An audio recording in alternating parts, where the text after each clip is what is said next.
Beautiful. Hi, everybody. Welcome, and thank you so much for joining us today for our event with Omnidawn Publishing. We're here to celebrate the launch of their fall titles. We love Omnidawn and are always excited to host their parties, and especially excited to welcome these gems into the world today. We're celebrating Often, Common, Some, and Free by Samuel Amadon, If This Makes You Nervous by Elena Karina Byrne, Train Music by C.S. Giscombe and Judith Margolis, Interventions for Women by Angela Hume, Gut by Amanda Larson, Earth on Earth by Ben Ramke, and Genghis Khan on Drums by John Yao.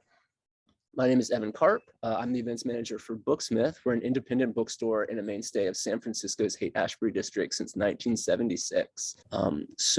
Without further ado, I want to welcome all of the authors: Sam, Elena, Sissel, Judith, Angela, Amanda, Ben, and John. Congratulations to you all on your new books. Welcome, and thank you all so much for being here on a Sunday afternoon to be here and read for us. We're going to start off with Samuel Amadon. As I mentioned, I will happily mute myself here and fade out. Everybody, thank you for being here and enjoy the readings. All right, thanks, Evan. Thanks, Booksmith. Thanks, Omnidawn, for bringing this book out. I'm going to read some sections from a long poem about Penn Station that I wrote in 2009. There are a lot of people talking in this poem, and they're all me, okay? There's a naked girl on a red velvet swing, or the name of the song they were singing. Stanford White was shot and someone was caulking the joints of the Iron Line tunnel under the Hudson, where if you can whistle, then it means something. Would you please whistle when it means something? I could tell you all about the apparently unstable man on the train walking without his father to the bathroom, where the person who had just entered forgot to switch the lock from vacant to occupied. Sometimes I think I like to buy a magazine, less for the articles and more for the production. Don't you enjoy thinking some things about gloss and laminate, how their weight presses like newness when kept unfolding in one's jacket pocket? Here, let's open it on the opportunity to combine detail and feeling through the reductive act of side story. As I was saying, there's a naked girl on a red velvet swing and a number of unpaid debts. A murder trial, a vast collection of antique furniture burning in a warehouse fire, or pink marble piled in the meadowlands. Also, there's White's partner, Charles McKim, yet another who'd never see the station open.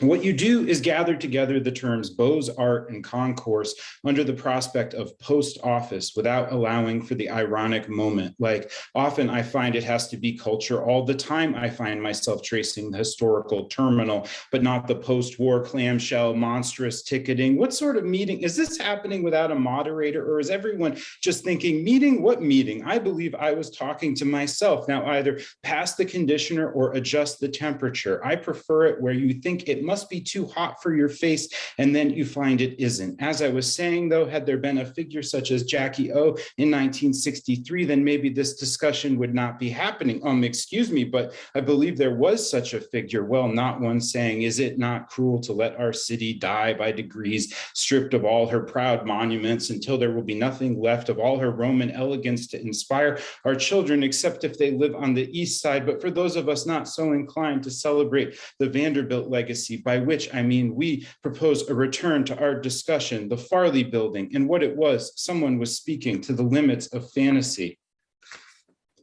I just want to say first that we can imagine it. Okay, fine. But what I'm saying is we already know that, right? Along with how to drink and speak, walk around and look, it's better than that. Stop imagining a horizontal Grand Central. Walk in, I mean, from 7th Avenue, right? Granite columns or iron and plate glass, the arcade. Can we say it was arrayed with shop front windows, travertine shimmering? If we can say shimmering, oh, that's something you're born with, or maybe you learn how. There's a way of walking with a bottle of water I took from a friend. There's a way of talking where you don't tell anybody I said woo, but I mean the waiting hall. I'm talking the flood, right? The general waiting hall was so vaulted, the facility of cliche falls into actual light casting across fluted columns and no benches, okay? This wasn't New Haven. There was nothing to do in it. Just be glorious and wait for the train, right? I mean, that's why you're going on about this, right? Well, actually, I think that's more what the concourse was for, platforms under a tarpaulin tarpaulin of glass and steel, stairways leading through cutouts in the floor,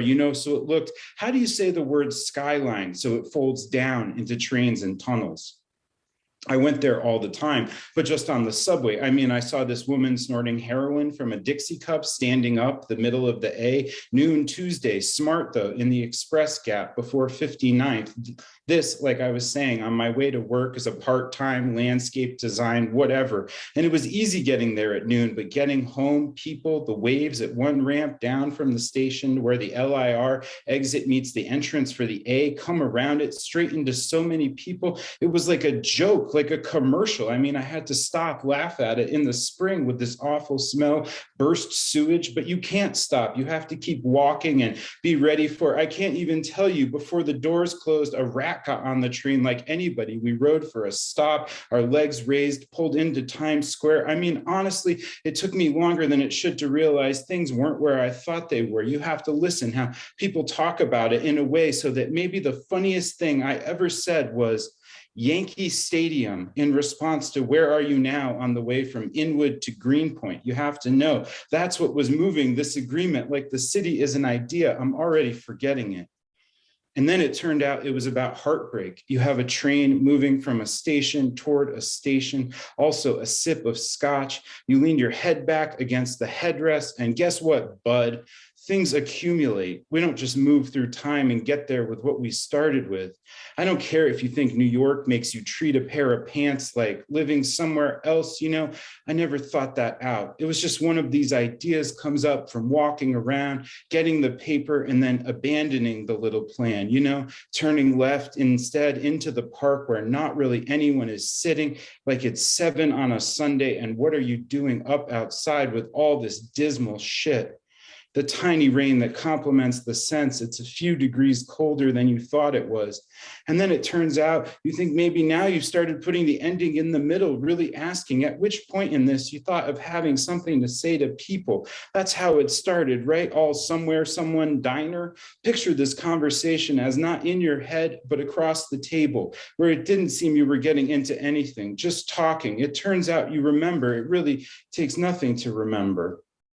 It's a form of history I said I was receptive to, that's all. Or I should say, it's really the delivery, what everybody notices without knowing they're noticing. It doesn't matter if you can compress the air in such a way so that the men breathe a sigh of, oh no, wait, that wasn't it. Let's try again. In order to prevent the Hudson from rushing into the tunnel where the men were bolting iron rings to iron rings, compressed air was pumped in don't you think it's sort of funny when people properly pronounce the word research? There's a line in a song which I often mishear. So pronoun becomes pronoun. That's the mistake. I have affection for these sorts of misperceptions. Perhaps it's because my eyes drift apart from each other naturally. I lose focus for a moment more and more often. Lately, it affects my reading of all these magazines. What am I doing with distraction as artifice? Is that it's so arbitrary? Yes, but not actually. Let's continue. Again, there were men working in the air under the Hudson. They had to enter slowly like a submarine descending. And the important thing to understand is that coming from the other side of the river, there were also men working in these tunnels that were shifting. You understand, these tunnels were going to meet under the river. And then it was time to acknowledge the closing was waiting behind everything. Everybody knows there's no need for orchestration. You can fancy up a situation where the outcome is in question. But here, look how a condition of its destruction was the station's continued operation. That's one don't quite have to make sense if it takes place underground scenario. A friend of mine wants to burn down St. John the Divine, like in a novel. Or here, I have such a similar opportunity, and yet I want the day to go to the beach instead, to brush the glass out the way and lie down with a book of lucid criticism in a slightly cold wind. Or better still, I went out yesterday to pay rent and ended up getting stoned with my neighbor, playing with his baby while we watched a series of industrial accidents. Did you know the courthouse in Milwaukee has this classically imposing facade? It comes up after the collapse of Big Blue mega crane that fell into the new Brewers Stadium, killing 3 people and leaving one Wisconsin building inspector unable to look at home plate the same.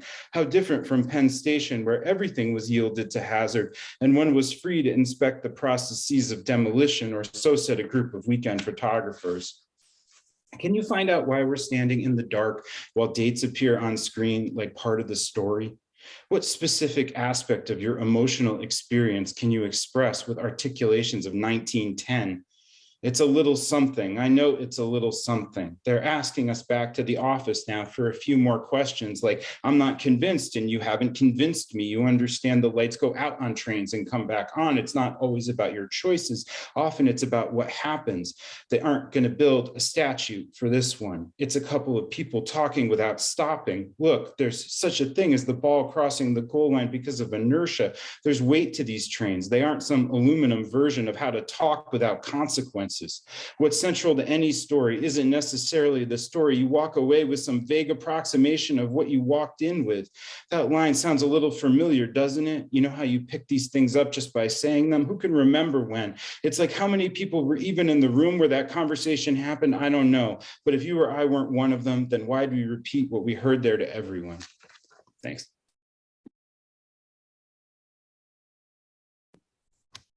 That's wonderful. Thank you, Sam. Next up, we have Elena Karina Byrne. Y'all give it up in the chat for Elena. Thank you, Evan and Booksmith, and huge thank you to Rusty Morrison and the Omnidawn tireless crew and this brilliant family of poets that are reading today. Wow, I'm very excited. And Samuel, I just love that consciousness narrative rant. That was amazing. I'm also going to give a quick thanks to the artist, William Wegman, stunning artist that I've known since he did this piece in 1973, Untied On, Tied Off. I'm not going to talk between the poems. All you need to know is that they are ekphrastic weaves, and hopefully you'll know all the artists. Marina Abramovich began living with her parents at age 6. And I, wanting a live mouse, not a false rabbit fur one hung by its tail from the pet store to be dragged by our cat's claws in a double death ritual across our carpet, began wearing boys' clothes, digging yard dirt with a severed doll head, cut my jeans on wire and climbed between backyard teeth of broken fences, crashed my bicycle for brothers' friends, shoved the fist full laughing into my mouth. You can enjoy replay and you can push your body to do things, creating one bellow blown burst of light in the brain, biting your lip blue to feel the heart pulse down to its left wrist, pulling back the black scab from the knee to watch it bleed again. Pain is relative to need until the performance ends.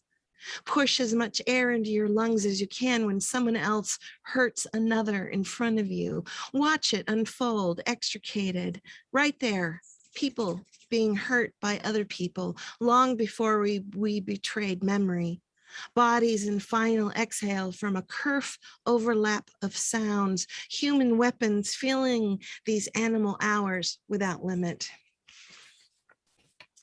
This is after Laurie Anderson's video. I don't think you can see me. I see the bookstore, but not me, but it doesn't matter. Which war is this, Laurie Anderson? I see you, dear. Oh, okay, great. Which war is this, Laurie Anderson? The knit heavy clouds darning, haven't we earned the right to combat, earned the heart of a dog knowing home? This live river, after Hurricane Sandy, the highway splitting its blackened stitch, give us up the uncut gemstones while crossing the streets, highway over Central Park's grass.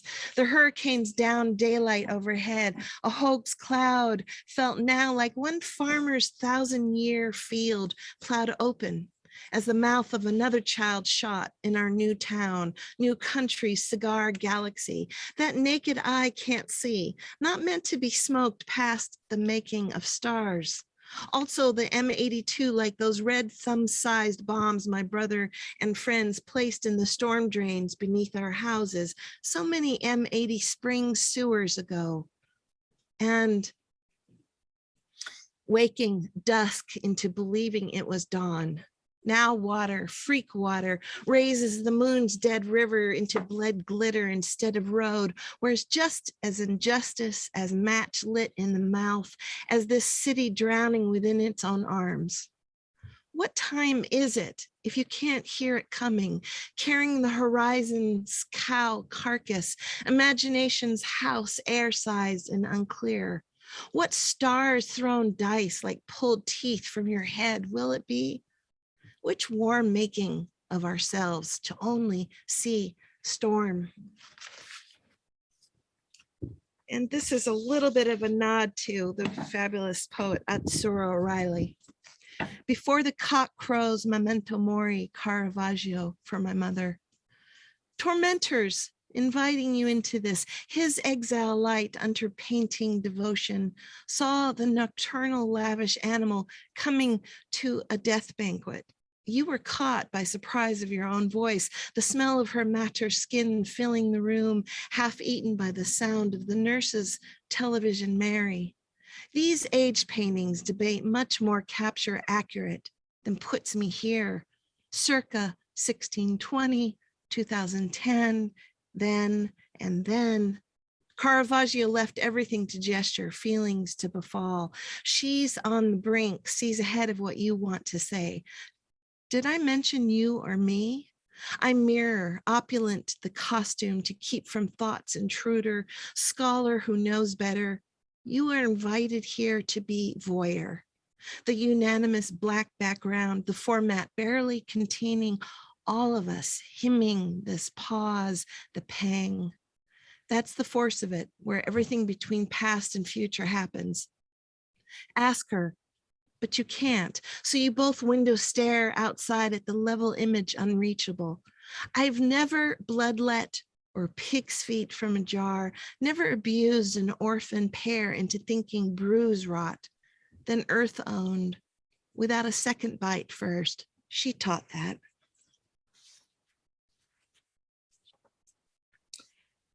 If contents in Joseph Cornell's box, I won't give way to false teeth left in a champagne glass after a fight, nor fall from the shadow box into the boxer's black gloves to smoke your pipe in the tortoise north darkness between stars deranged on the moon's geographic map of your face, rising like one scrap planet, one startled bluing childhood doll ahead that calls for recriminating light. Cassiopeia's soul over another lover's bent knee. I can't find contagion of wanderlust. The plumage distance in a red bird's body, now aviary flown, because we knew how long it would take an apothecary's colors to come bottling home.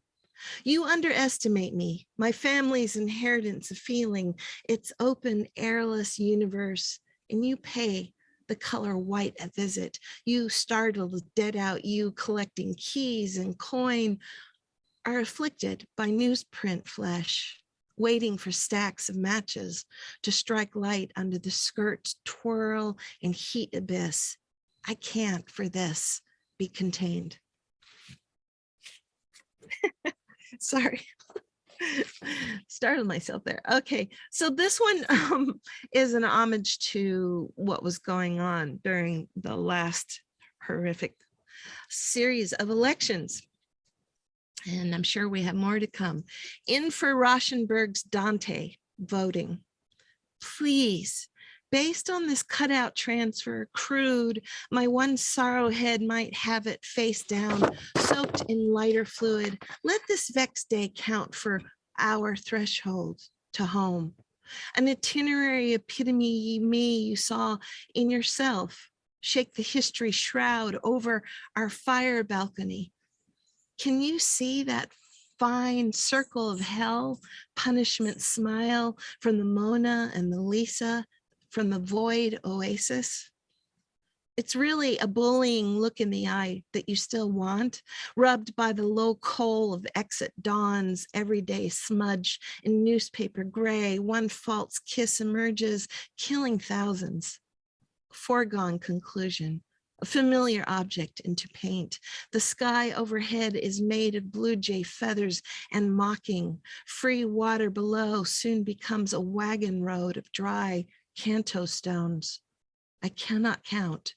My unknown neighbor walks knee deep in its absence there, where a white, white, white fence is implied by silence as I beg my dead dad to lift me over. The last poem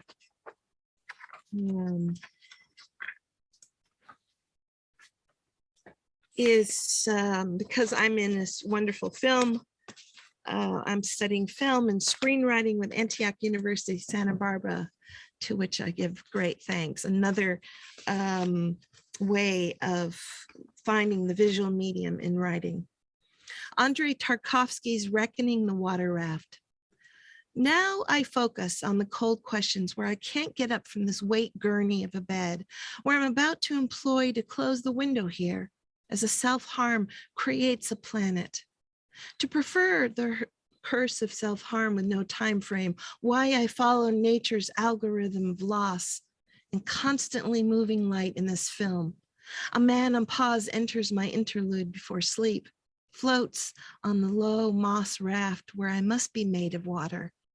Water is its own audience, how it suffers rhythmically to and from. Look, light always breaks my skin there, one cloud shearling passing on its wool, a pennyweight ahead of this estuary's dead-end ocean. One radio drowning in its own metal voice can be heard, one billy stick pile of tree debris. Wood tub eels in a tangle takes his consciousness out for a walk. They have, like me in their future, the past. But I'd have to be a man to possess our kiss. One boot on fire left home. The psychology of black railroad ties across the grass cliffs, drop off. To come with the sackcloth silence still meddling with me. I'd have to keep some equivalence violence, small corpses of insects left brackish behind. Between sinking telephone poles, a scarecrow in his black suit broods like memory. Off his back, I'll wear the same brother coat nailed down beside him, and over the shadow's broken away bird. Thank you so much.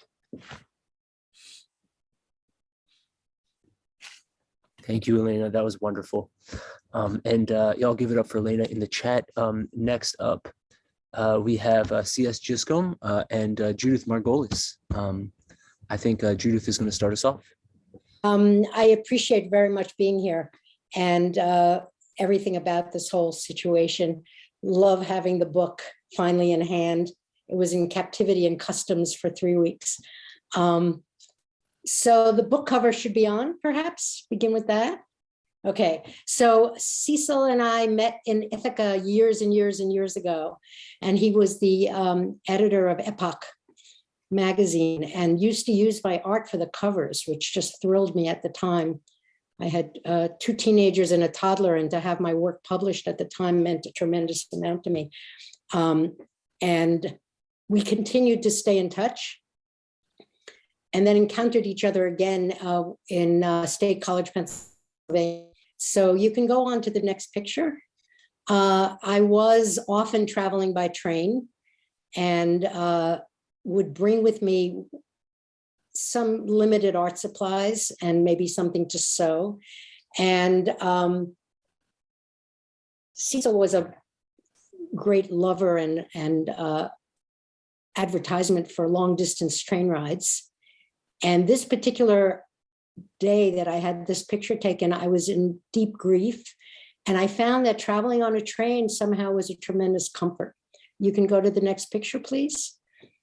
And one day I was on this train traveling, grieving, and I had nothing to draw with. I only had a ballpoint pen, and stuck into the chair of the train was a cardboard box.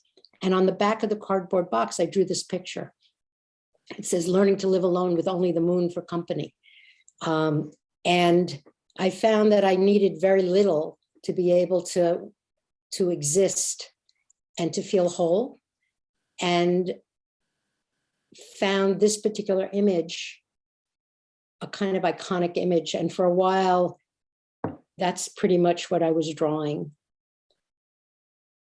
it seems as if it looks like a person sleeping in a train car. And in fact, eventually that's what I did. He convinced me to take the long distance trip from California to New York. And I did that a few times. And then finally we took a trip together. You can change now. And so this image, pretty much simple, just ballpoint pen and contemplating the sky in your enclosed room. It's a sense of feeling contained and yet carrying with me everything I need. The simplicity of the drawing and only using a simple pen and maybe a graph paper somehow was a tremendous comfort as well. You could change. Sometimes carrying one's world with one is more problematic. And this is an image that seems in some way either troubling or wonderful. I would be glad to know what people think of that. The fact that the images in the book, I chose not too many because I knew we had limited amount of time, but the book, our book includes collages and drawings that I did over a period of time and a number of the drawings that I did while we were on our trip together. The collaboration with Cecil has included other projects. We did a project called Gazetteer, in which he wrote texts that were dreams about travel, and I made maps about those dreams. And this particular project of combining text with imagery, not illustrations of, but putting this text side by side is really very, it's a great honor. Next picture, please. So people who know me know that I don't sleep very much. I try to embrace insomnia not as a pejorative, but in fact, there's still a desire to sleep. And these images really capture the sense that I have when I'm in the roomette of the Amtrak train. You're carried through, you see the landscape. I have a tremendous affection for the landscape of America and traveling slowly through it. Having gone back and forth as a younger, well, you know, traveling across the country many times in various ways, but on a train, that containment is very, it has tremendous potential. That's all I can say. And then the next one. And that's just typical of one of the drawings that I did. You have just a few seconds really to catch a glimpse, and then I might work on a drawing a little bit longer. So, and then now if we can go back to, you can see me speaking. So the thing is this, having come together in these times for people to read what they wrote and to show what they've done is so healing for the whole world. That drawing of the woman with the house on her head, one of the things I thought about to say about it is, for me, the suppression of the feminine seems to be the main problem with the world.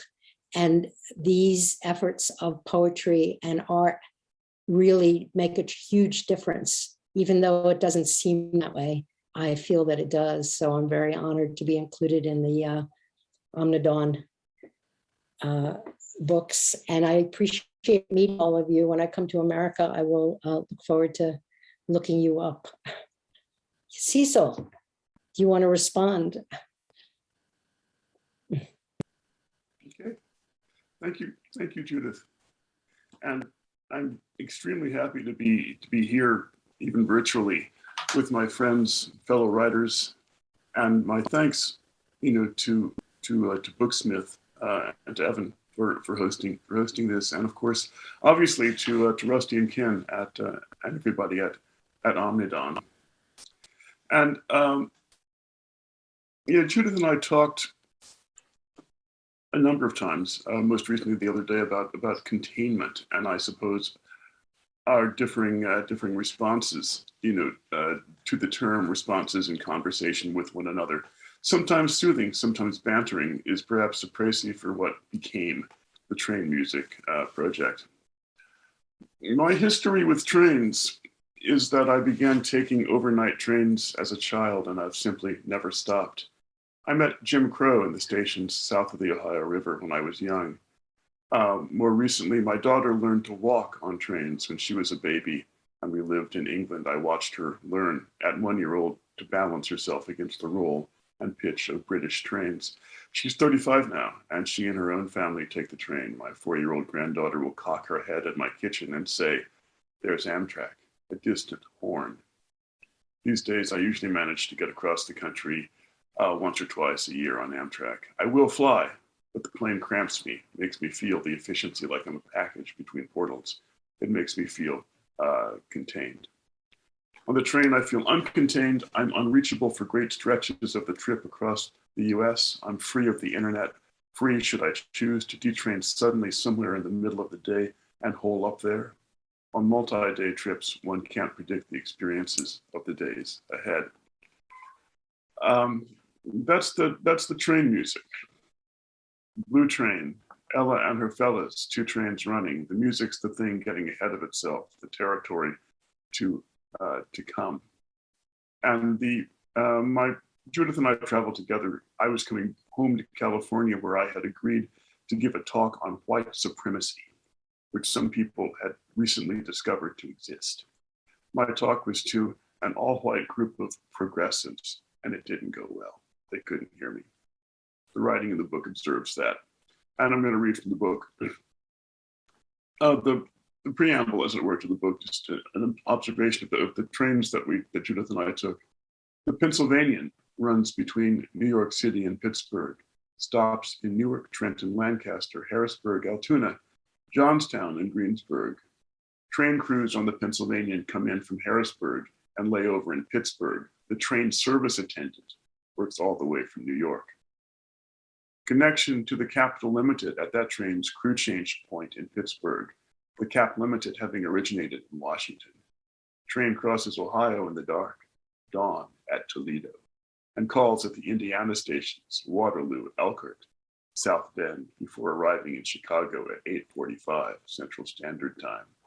The California Zephyr leaves Chicago every afternoon for the coast. Among the passengers, Judith Margolis and C.S. Giscombe, old friends since the Ithaca days, contrary, humans, never lovers, raised amidst Yiddish endearments, she said, and sometimes calls herself Saint Soleil. New Jersey girl, awake, asleep. A poet, both West Indian and Mississippi Negro, he would address migration itself, the family having settled in Southern Ohio. "We have been pragmatic," said he. Friday, 24th November, 2017.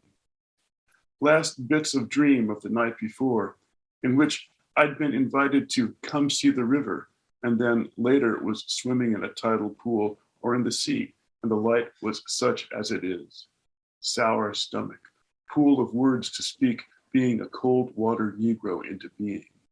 Sour stomach upon rising, up early because of the music, harsh, and the voices in it only circular, or nearly repeating, or the same peaks achieved and achieved again in the air shaft. Sour stomach, but early, but having come down the street then, St. Nicholas Avenue, in fact, singing on the way that morning to the subway, that train, singing down St. Nicholas, how I used to love to watch her dance that old grizzly bear. Sang, she's going to Frisco, gonna dance it there. Back east, sisters in Harlem, Thanksgiving, and now en route back home to California.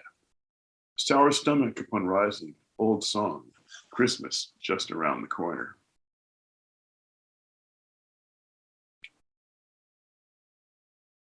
Traveling, the schoolboys might say some traveling subject, having agreed to address white supremacy upon my return to California. At a round table, symptom of what? Typical power. My agreeable nature fidgeting over the tracks. On the street, in stations, unspoken of, standing water in ditches by the tracks. Feign my shock? Expect me, something said. Feign my shark? Water just standing there saying nothing. Remember me, said something else. Inure me, boys, to hardship and to the peculiar apparition. Bless public affairs and public issues. I work around the place. Gender me, boys, and have me dawdle over the tracks. Daniel Webster threw an inkwell at the devil's shadow on the wall because it was talking. Mistake my silence. I want to be honest, everyone said. Direction is elusive.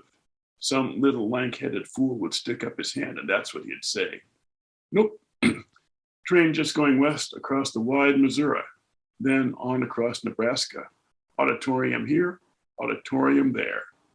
Order me a black and tan. Suitability and propriety, brothers. Those rule the roost. Consider the ambiguity of being right within. Never, brothers, never say supreme. Ordinary, California nights and single malts and fine colleges and good food on good china. I'll take a dram. Flats a mile wide and a foot deep. Okay, I said. Last poem. Reverse move into Denver. It just paces the train, effortless grace on its white horse. We already knew that, barked the stray locomotive from outside the roundhouse door. Train backing slow, reverse move to the Denver yards, bang over the switches. How do I get away with it, you wanted to know. No story either way, backwards or forwards, but a well-made poem stepping lively. Black horse says, race me to the river. Black horse grins, disable me. Make me feel comfortable with all that, all my levers, miscellaneous me. Dismount me, make me all my loves. Locomotive said, you ain't had enough train music for all those lifetimes. Red foxes live in the Denver yards, visible from the Zephyr. You ain't had enough train music yet. Flash of beauty seen in between the tracks. I thought I would fall a weariness, said invisible man. Keep up, vary it, capture it. Thank you. Thank you, Cecil, and thank you, Judith. That was wonderful. I love that project very much, and traveling across the country by train. Next up, we have Angela Hume. Y'all give it up for Angela in the chat. Thank you so much, Evan, and thank you, Booksmith, for all you do for poetry in the Bay Area. And thank you so much, Omnidawn. It's an honor to have a book in this series. And I'm very excited and honored to be here today and to be reading among all of you. So thank you, Omnidawn and fellow Omnidawn poets. And thank you to everyone who is in the audience today. We, from our end, can't see your names in the room, but it's good to know you're out there. So thanks for being here. I'm going to read from my new book, Interventions for Women. It's my second full-length book of poetry. And the book is comprised of long poems, so it's actually a little hard to excerpt from it. So I'm going to read two poems that are shorter, long poems. How's the volume? Can you hear me okay? Okay, great. I'll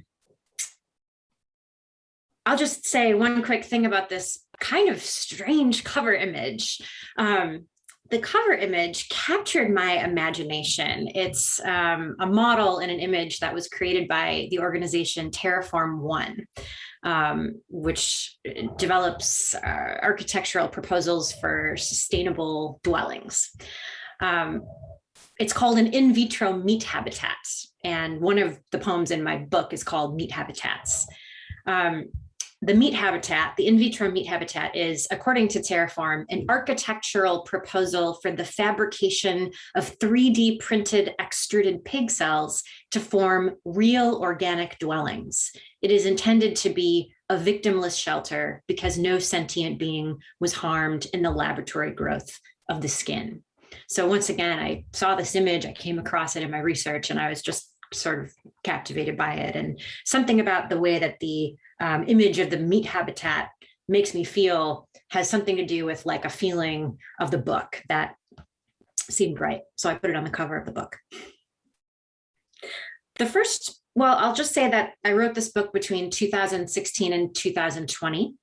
And so a lot of the book, I would say, tracks like political feeling during that time. And the two poems that I'm going to share with you today, I think, get at some of that. The first poem I'm going to read is called You Were There. Each of the poems is accompanied by a prefatory note.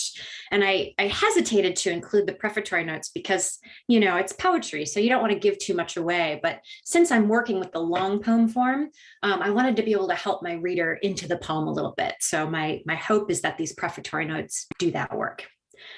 So the poem was written in Oakland and on Point Reyes National Seashore in California between 2017 and 2018. I wrote this poem after the April 15th, 2017 Berkeley community demonstration against white nationalist and neo-Nazi groups who staged a rally at Martin Luther King Jr. Civic Center Park, and also at the end of the 2011 to 2017 California drought. You were there. Out of the drought and the dead land, we came undone. Cortisol, hypotension, Maalox, adrenaline, beneath a shrill, unblinking cerulean, we're all writing this poem, I join in. From the train, I eye the cumulus vapor coming off the cooling towers against the blue-gray northeast blue of a seemingly thin, pellucid skin, half circling an eye, its waist heat.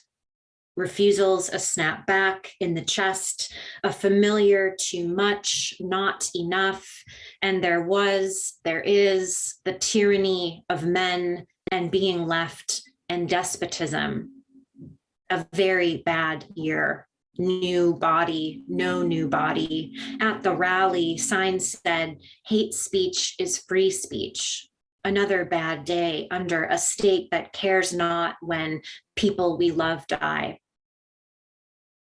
Reservoirs, sudden swollen state, but no rest for the water table. Cone of depression, soil collapses, compacts, drops. In fact, an open secret. 3 sexual misconduct claims against the renowned philosophy professor. That if I showed offense or refused to comply with, what does it take to create a hostile environment?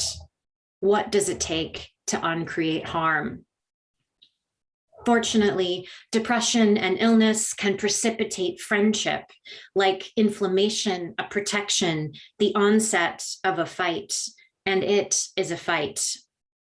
Guns, race, meet, and manifest destiny, wrote Ruth Ozeki in '98. We are a grisly nation. Her question being, can any person eat any meat, fuck any straight white men anywhere under global capitalist patriarchy and not be made sick? And I think her answer is, well, no. Someone I love said it wasn't all bad. And I said, no, certainly there was beauty, but what was it? And when will I think of it and feel something other than a blow? And friends litanize a new set of imperatives. We must shut down the airports now. We must shut down the fascist rallies now. We must become anonymous. The truth is not new, but still mostly very difficult to face. And we cross over a threshold into something like the evental or a vignetted dream in its process of emptying out. A residue on your skin, a damp that attests it happened, you were there, going with that for a while. She touches me very lightly. My body tilts toward her, a sudden wire. Hold my breath, want everything to have been different, sharper, clarifying as this absolute desire. Early fog clings like a tone called stay. everything stretched as in a memory, your frightening body distorted by the surface, wan, a pool isn't peace or pace. No, the widening life between what's been left and what doesn't yet matter, but will. I'm tired of cruelty, angrier than I let myself admit. Someone I love said, wake up, take stock, don't forget. On the peninsula, gray tank, no line in the vaporous air, pelican gyre, effortless dip, cut in the wet, thick, what's without weight, scarlet lids, fog, bath, today, pain in my head, concepts slow, what hurts, prairies bend or burst in the chest, cavity of the gull, aldrin or blubber, abrasion or coastal collapse, what hurts, what can't get up or out or into. Elephant seals and their species being sputtering like the old motor, water caught in rain, bodily to an admiring colony. Do they wake up, think, here I am, here is some food, sex, here is a fight, needs more or less naked as my own, and the air a door, gulls chattering, whimpering, scratching at it to be let in. What is the question? What matters? What is poetry but a block, a collective self-defense act? There is one thing, and it is only one thing. No one can take away your description of what is lived.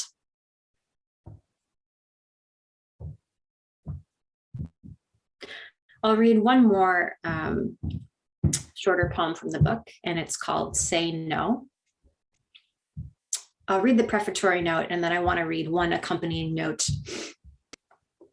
as well that I think is helpful. This poem was written in Minneapolis, Minnesota, and in San Francisco, California in late 2020. I started writing this poem during the COVID pandemic, several months after the May 25th, 2020 murder of George Floyd, a Black man, by the white police officer Derek Chauvin, along with the Minneapolis Police Department. After the dismantling of the summer sanctuary camp at Powderhorn Park by the city of Minneapolis, and during the catastrophic late summer and early fall wildfires in California, Oregon, and Washington. So at one point, the poem quotes a statement by a Minneapolis sanctuary camp activist and resident. The sanctuary movement began at a Sheraton in South Minneapolis during the uprisings following George Floyd's murder. For nearly 2 weeks, unsheltered people had access to safe, free housing at the hotel. When residents were suddenly evicted, some decided to set up a camp at Powderhorn Park. Community members supported the camp by organizing supply donations, meals, first aid, and harm reduction support. In June, the Minneapolis Park Board named park sanctuaries for unhoused people, a win for the sanctuary movement. But then in July, under pressure from local homeowners, the Park Board and the police department began evicting people. By the middle of August, the city had evicted all remaining residents of Powderhorn Park. This poem is called Say No. The streets are young and vital. As ever, we owe a debt. The night, wet in the sick dusk, every history grips a crowd, conscious or not, in its fist. Conscious or not of the known world, simply gone. Go into the poem, the crowd, the riot, knowing what you are, your daily deadly potential. Comrade, conspirator, sibling, lover, whatever you are, you're no less lethal. Liberalism's machinery, a sudden splitting force, chemical agents, a neighbor, naked in its collusion course. Any neighbor, a cop, any discourse, a modality of the police. What would it take to say no to withholdings economy? There was the adrenaline of the refuge in the heat in the park. Donation needs included oral pain relief, cigarettes, 28 and 29 gauge syringes, sharps containers, contact solution, emergency blankets, sleeping mats, towels, sleeping bags, sweatpants. Despite predictable evictions, praxis of provision, new XL t-shirts, duct tape, lanterns, pillows and cases, battery-powered fans, compression bandages, phone charges, hand sanitizer, pop. What we need is something beyond prescribed models of what they recognize as care. Contagion times, a time for choosing, clarifying acts of love and refusing. Vermilion August pummels thinner, distant branches, vessels leak a white opacity, clots land in a lung. Below, sticky water molecules move with capillary tubes, drag hundreds of gallons up each coastal redwood. Root systems extend 100 feet, entwine with roots of others. Even a downed tree can survive. Into our lungs, ash of accumulated fuel loads, forest homes where we loved each other's body generously under the canopy on the spicy floor. After the lightning, surfaces of home, bathed in gold, the sky splashed with corals, tens of thousands ordered to go. Before the month mark, light went out of the sky. Noon was a shallow dish of ash, translucent orange glass turned upside down. You cannot think your way out of the problem. You've got to use fire. On the porch, in the heat, at a distance of 6 feet, I said, "I'm in your hands." She said, "It's sweet, isn't it?" My bark thickens with every year now. I keep your words in my ear now. All I want is to touch you. Tell me again what you did. Thank you very much.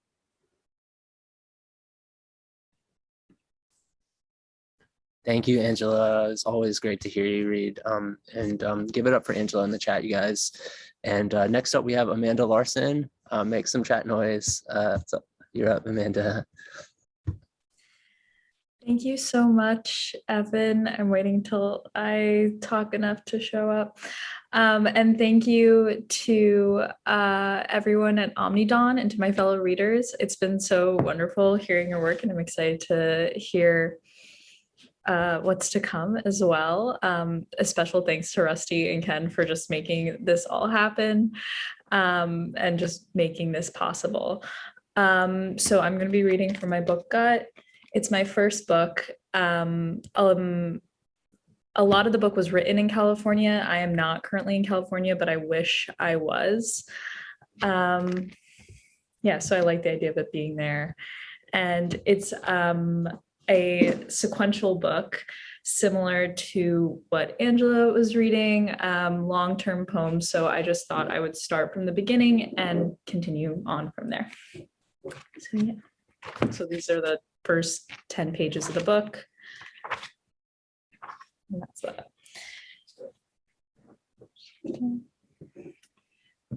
When I return, the sun hooks my flesh and raises it, exposes me like a cowhide rug. The oaks of campus engulf me in their strong, hairless arms.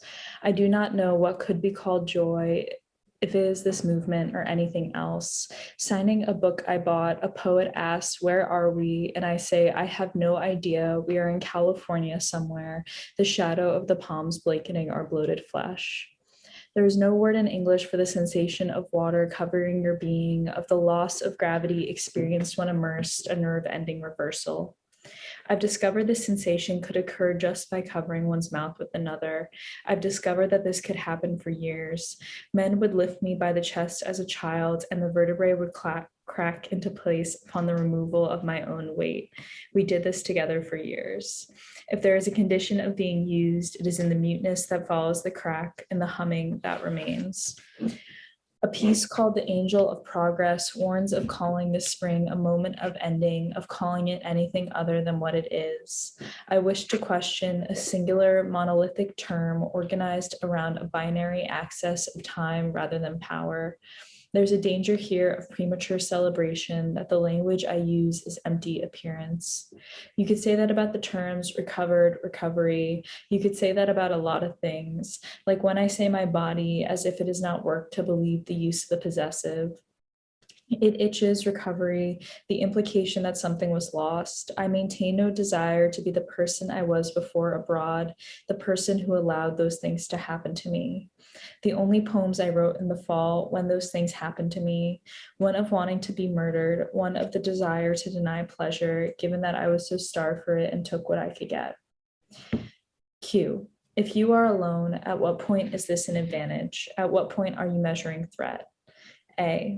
A way to begin is with the men of E. One cannot speak of these things without mentioning them. The men obtain their name through a dream in spring, method by which they would not approve. In it, I am in a grocery store of ease. I find my father and the wound watcher, and a boy I will call only E because that is his name. Are you the man of E I am in love with? I ask all three, waltzing from aisle to aisle, the fluorescent lights pouring off eggs. No, each man of E says, and I wake up despondent in gray light. As a child, I could always be found in a serious relationship, a translucent girl on a red cloud, not knowing how I got there or why I was even there in the first place. Moments I was jerked into consciousness by fear. At 17, in the cloth passenger seat of a car with the prickly faux velvet material sticking to the underside of my thigh, a man is taking me into the woods. He wants to go for a walk. A pack of cigarettes stares at me from the plaqued cup holder. He is 23 years old, my manager at work, and irritatingly hungover. What am I doing? At 20, I see an author speak, see a girl ask her about the processes of unlearning. How can one unlearn? The author is swift. She castigates the past as if it were a hangnail to be ripped from the thumb. No point in unlearning, she jaws. The only way to bring justice to the past is for the past to never have happened. When she says this, and again when I am told that this author is known to be a cruel person, I'm reminded of one man's ability to cut people out of his life brutally and immediately for the sake of preserving his own autonomy. I'm reminded that this ability is why I return to him, the man who watches the wound. Stalking home from Eve's room one early night a year ago, the moon the white of an eye, my mind is fighting the thought that I don't like this person at all, E whose room it was, E who I have declared I am with. But I would not bend over for him, and that is what I do like, the movement of his body through the line of control. Never again to mutter, it's whatever is fine with you. I cannot remember a word he said. It's a new sensation, a relief I will misinterpret as freedom. I could shackle myself to another to rid myself of temptation. I could do really whatever I wanted. I think about those things that happened and how they changed that girl on that walk who was so deliberate and paced in her being. I think about the function of shock. Kathy Kruth explains it another way, how to return unwillingly to a traumatic event is not an attempt to witness or understand it, but rather an attempt to reinstate proof that you can survive timelessness, what trauma effectively creates. I like this timelessness because it throws away logic, which stung. Logic cannot render the vulnerabilities of my body impervious. They glared in the context of what others saw after, underneath the polyester of a useless pantsuit. Eve Sedgwick states that paranoia moves similarly, backwards and forwards in time, for there must be no bad surprises, and because learning of the possibility of a bad surprise would in itself constitute a bad surprise. What distinguishes an explanation and a warning? At times, E is still there when I close my eyes. I speak to him. This is the only time I articulate the reality of my pain, where the act of arguing produces a reality I can stand being in. I picture E laying down next to me, a bulk of gallant mass who can not only protect me, but wants to. The argument was so clear. Silent, it lasts for hours. I am sorry, I say, imagining my face wet and panting as if exposed to steam. I am so sorry. In real life, I say to him only once, it does not work. My father spoke to me during abroad, but I don't recall how. At one point, I messaged the wound watcher asking how he had motorcycled around Tanzania the year before and ended up in a town consisting entirely of coffin makers. The timelessness is the result of a puncturing fright. Kathy contends that bodily wounds were, on occasion, a sure sign one's psyche would come clean from the war, forcing the afflicted into a concrete reality. I lost 10 pounds and I cannot gain it back. There were no full-size mirrors when I was there, only a 6-inch one in which I could track the status of individual parts. A pointed hip here, breast there, the white stomach diminishing into a long abandoned road. You can't compartmentalize the past so long as you survive, author. If the dreams and the flashbacks of the traumatized thus engage Freud's interest, it is because they bear witness to survival that exceeds the very claims and consciousness of the one who endures it. But I understand the appeal. If I could, I would take my survival conscious. That is to say, I would function under a certain deliberateness, a type that I could remember and understand. I would not have called E at 5:30 in the morning after another man had tried to rape me. I would not have done it regardless of the sky, how it was then, the color of a bloodied gum. Q, did you know it was your body before you touched it? A, I remember my palms smothering my brother's abhorrent mouth. Younger, he was too much, oblivious to the faces of others, and there was never a time where I was. His body was seamless, running feral with the pack of boys who coveted our grass, and my envy articulate, acute. Early, I understood how women were kept in rooms. Worse, how frequently it was the result of their own volition. Early, I sharpened spears in my backyard, the sticks thinning under the rush of the sharp rocks, the trees puckered from the amputation of limbs. I compressed them to my brother's neck if I wanted. I could kill an animal if I wanted, but I never did, or I don't remember. What I remember is knowing pleasure at the sight of my shirt hiked up to my breast, the smoothness of the stomach that revealed itself at 7. I don't remember a time where I wasn't doing that, lifting my shirt and checking my width, my hands cleaving the fat. Even then, I knew I could have a particular type of power that soon I would let anyone touch me the same way I did myself. Thank you.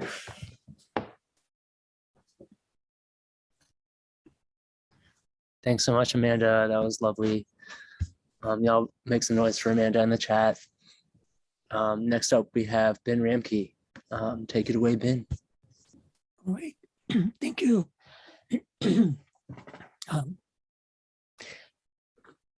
Well, first, I want to echo all of the thanks that have been offered already to Evan and Rusty and Ken and Adam, designer of the book, but also far too late. Thanks to Cassie, who was known and admired and is now missed in Chicago and Denver and other places as well, but to everyone at Omnidawn Books. The first poem is named for the music that I was listening to and watching when I noticed the fingering of the left hand of the violinist and the angle of the bow that kept changing. The title is Dances Sacred and Profane. The violinist's sinister fingers, a pale half spider wrapping a fly. The gods sharpen knives at that angle of bow to strings, bowing a sound like laughter where the mouth parts weave text, textures, textiles, golden orbs. Confess is to commit, as confection is to confine, saith the preacher. Ours, as an age of truth, is why we lie so readily, so well, the chosen animal who lies beside us and speaks when spoken to, leaves webbish tracings amid the dust after and of. Mute is to mutilate, as love is to levitate, saith the spider. The next poem begins, well, I suppose it's somewhat pretentiously, but it's a line from Orlando Furioso, Vivaldi's opera, "Read on the green laurel," she sang. There's a curious ecologically significant moment in that opera. But this poem is called Material Science, and it's in 3 sections. Woodwork. The tree lives, the table remembers, a limb suffices, cut and pasted. The mind embraces as if an arm surrounds, while brain branches into memory. Biology is not so hard as wood it not be for a need we have for names? Elm, birch, past, perfect. Second section, bark. Aspen as a single life surging upward millennially, upon which lovers wrote brutal language, love as 2 curves cut plus a plus sign and initials, induce anguish legible if not forgivable. The incision of self into other self brings blood, blinds, maddens, as cited operatically. Orlando destroyed them all, arborglyphs, which would have killed over time, consumed by one man's mind, carving a name in skin of living trees, dying stones, the landscape. Third section, Rain Random Acts, Central Park, 1978. A color of men and boys, awash in wind, a walk along a lake, a pond.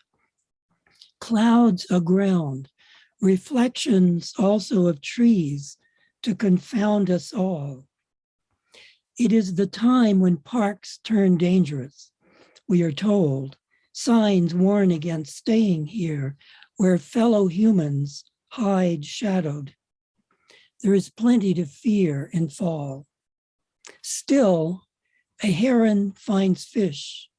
Still, long-legged birds turn a time or two toward where frogs might be while night noises start. Start, as in startle, star, art, fish jump, insects, a sudden sound. I'll mention that that poem is dedicated to Mia Mulvey, who is a remarkable ceramist and ecologist whose work and conversation inspired much of this book. She's also a teacher here at the University of Denver of ceramics. I'm going to read a poem called Spirit Level, which also has a sort of title, the title of a work by Chinese artist Li Shuzhui called Seeing Mountains, Seeing Water. This is my attempt. I can't do sharing, of screens, but that's a picture that I know you can't see really very well of the work.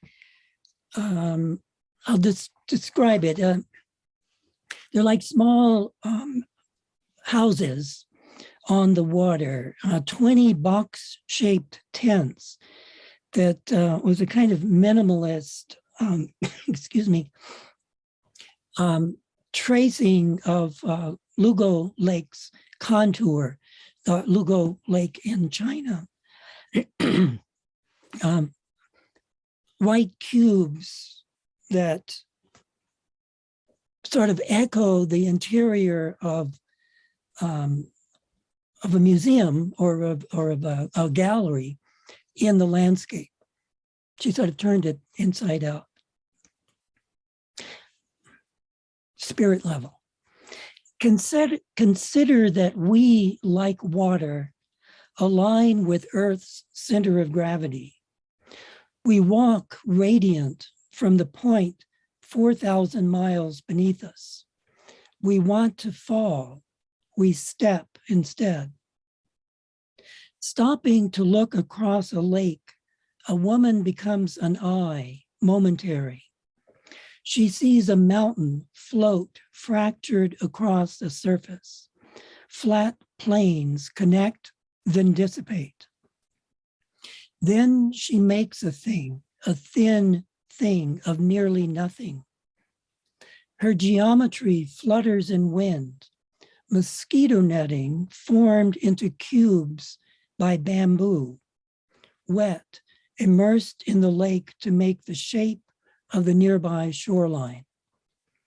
Unlivable houses, except they are themselves a kind of life, spirited, inspirited by the watery airs arising around us, watchers. We fail to see because we fall, friendly enough, but our language is wrong. One other. I've been reading these poems in parts. This is in several parts, each of which also has a title. The title is Garden Symmetries, and it begins with Hortus Conclusus, an enclosed garden is the term. Enclosure is a kind of theme throughout this reading. I'll mention that the first section also responds to an artist, Gabriel Rico, fascinating Mexican artist, contemporary.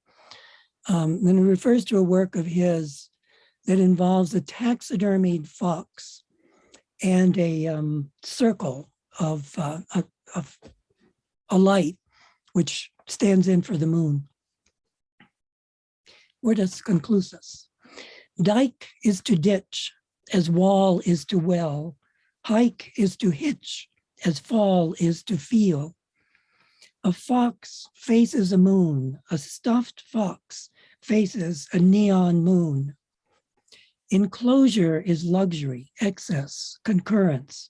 Closure is limit, moderation, restraint. Gethsemane, a garden, invaded by Romans, prayer and despair. Rose is to rise as lily is to lie. Long is to linger as fling is to flick. Foxes found homes in the cities, little red orphans. Fence is to faience as fence is to fence. A language lingers past the speaker. Gardens abandoned, love languorous, children from fairy tales, foreign. Fear like a native arose among civilians. Oblivion, a form of forgetting. Recall the farm family against the weather long gone, the weather, the great enemy, gone, replaced by new weather.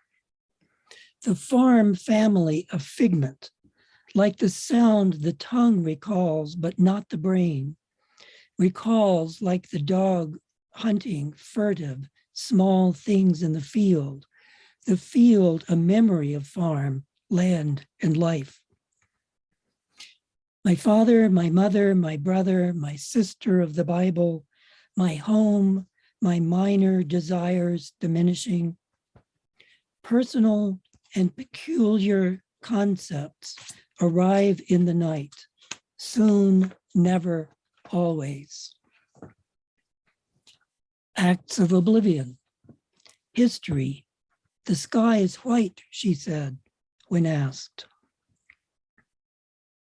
Solatia ex gratia condolence. Every growing thing, some green, others other. There are eyes better than ours, one might say, to see. A kind of shrimp, for one, can see, they say, colors beyond the human range of sight. So can crows, who play like us, except flying. I watched 3 crows chase a hawk across the city sky, a daring dance above my head, my walking, watching dance below. 3 black points whirring around the white-gray dash of hawk.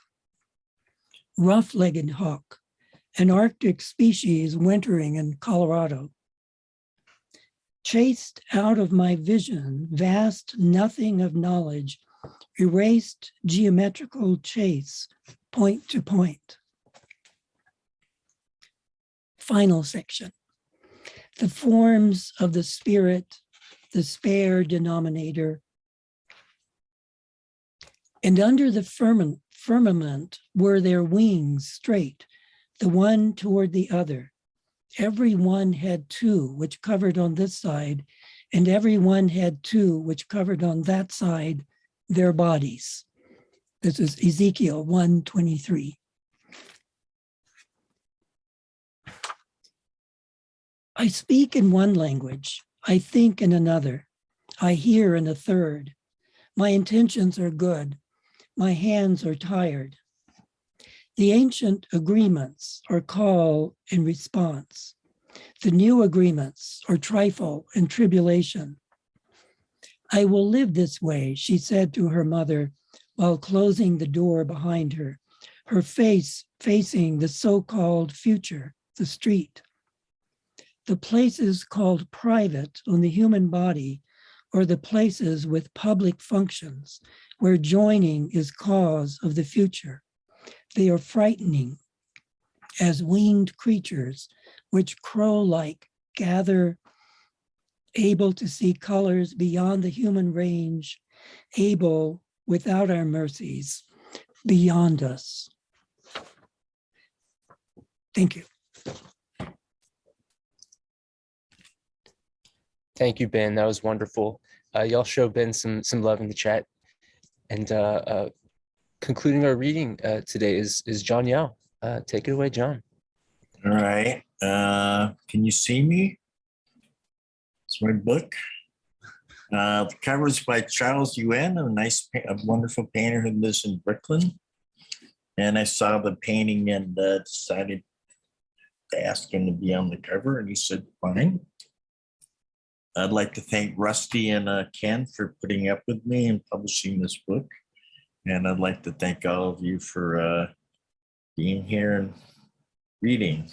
So I'm going to read from a series called Opinion Sonnets, opinion being the translation of Chinese into English, the sounds. Opinion Sonnet 15. We're not talking about Asians. We're talking about China. It's smart business to name a restaurant chain after a cuddly bear who happens to be a vegetarian, but it's another thing to go big game hunting in the African savannah. I would just as soon turn a panda into a huggy coat or hat. Importing kudu horns or making a zebra into a rug, this is real and different. For one thing, it's permanent, not just a bowl of green weeds and brown meat scraps, gobbled, wolfed, or slurped up or jammed down with sticks. Standing beside a dead giraffe that you shot on a hot day proves something about the depth of your character. I respect a man or a woman that displays big game trophies. We had Teddy Roosevelt, his big stick policy, and Rough Riders. What does China have? Old men with canes and fallen zippers. Opinion Sonnet 16 says a little statement by, well, you'll see. My message is that let's get back to work. Let's get back to living. Let's be smart about it. Texas Lieutenant Governor Dan Patrick. The trouble with the Chinese is that they like their old people. The older, the better. As if each one of those wrinkled excuses was a bottle of fine wine, which they know nada about. The Chinese got it all wrong. Boatloads of their grandparents should be more than happy to die from coronavirus. It's a cost-effective way to save their grandchildren from being poor. That's why there's something deeply wrong with China. and the Chinese. They believe getting old and not working and sitting around toothless is proof of love, but it's not. And that is not. Old Chinese are just grinning vampires, sucking the marrow from the young and packing them off to factories. Americans know better. That's why they go to the beach and play golf. Americans invented plastic surgery, tight pants, and rock and roll. What have the Chinese done besides give us cookies crammed in lies? We really know how to live. Well, the Chinese don't even know how to die.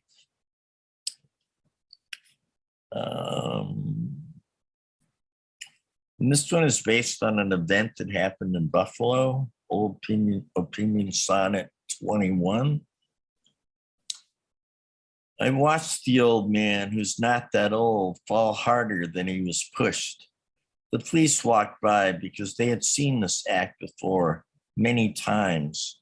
They teach it in Chinese circus and acrobat school, an easy trick to get an ah. I watched the old man, a well-known agitator, a member of a terrorist group. He was carrying something in his hand, a device, probably made in China. Maybe the device sent the wrong signal, causing him to fall backward. That's because Chinese don't read from left to right, but get this, from right to left. I watched the old man fall, but was the blood coming from his head really his? All you need is a bag you can squeeze and everyone will think you're dying. I watched the old man, who's not that old, act like he had been pushed after running into the police, tripping over his big feet and falling backward. One moment he was standing, the next moment he was on the ground bleeding. You don't get that way by being pushed. You get that way by falling.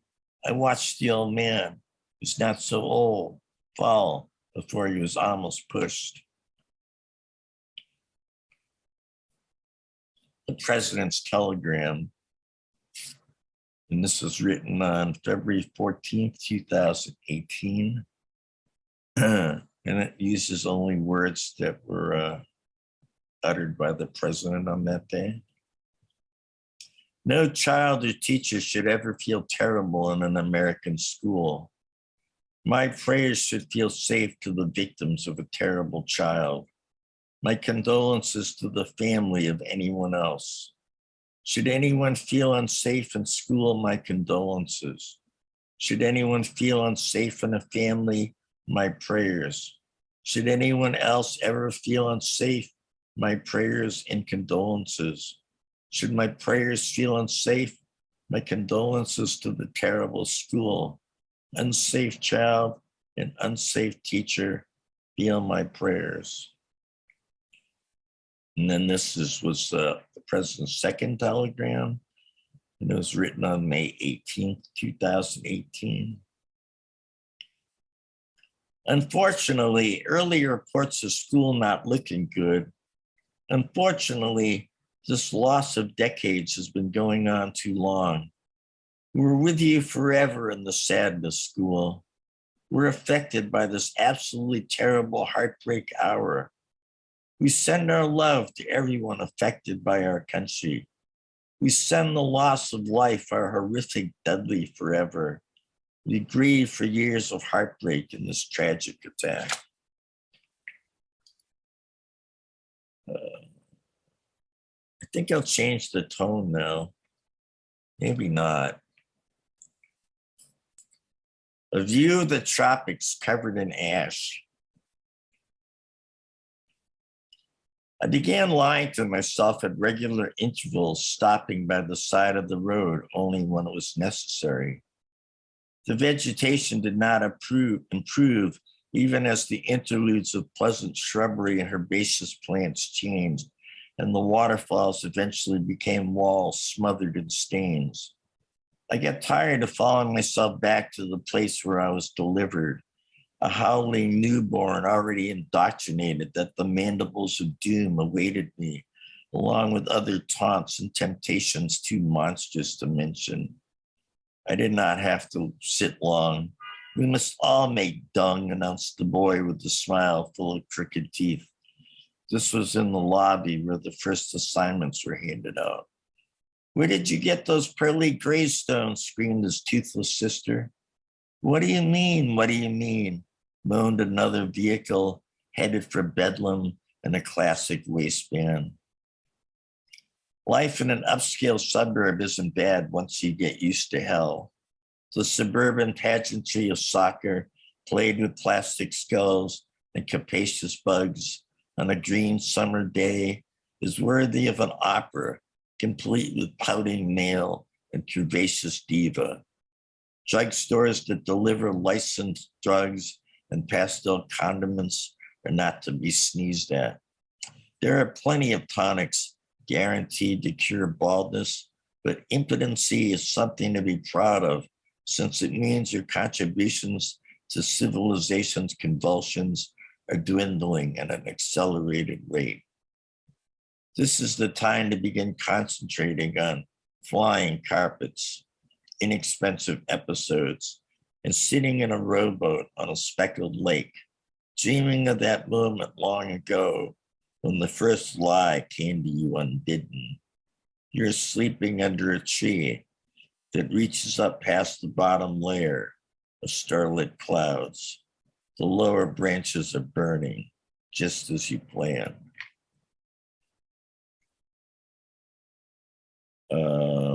All right, so this is the last poem I'm going to read.